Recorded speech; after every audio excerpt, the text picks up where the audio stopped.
थांबा सगळं सांगतो. हे नुसतं रस्सा पिण्याचं वर्ण नाही. वाजलेले 9:30 आणि घरात 9:30 वाजल्यामुळे लागलेल्या फुका.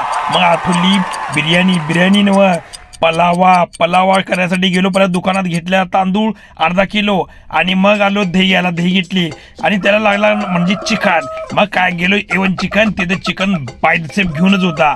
मग म्हटलं पाटपाट चिकन घे. मग चिकन भिजून घेऊन घेतला. मस्तपैकी फोडणी दिली. रस्सा बिसा सगळा तयार होता.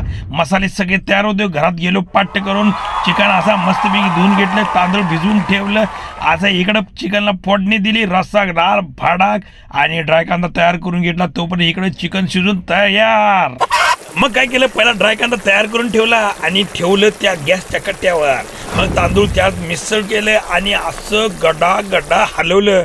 मग ठेवलं त्या गॅसच्या कुकरवर आणि अशा रीतीने वाट बघितली. एक शिट्टी दिली आणि आमची तयार झाली बिर्याणी नाही पलावा, चिकन पलावा दांदणी. त्यावर कोथिंबीर ड्राय कांदा मारला, जरा काजू टाकलं आणि बसलो तडी द्यायला. पहिला मारला जोरकार रस्सा, मग एक नंबर रस्सा.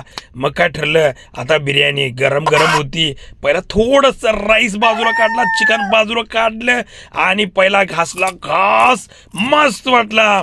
मग थोडं रस्सा वाजून घेतला डबडबीत आणि जरा लिंबू असं जोरात पिळलं. काय पिळलं, भारीच पिळलं. एक नंबर जेवण.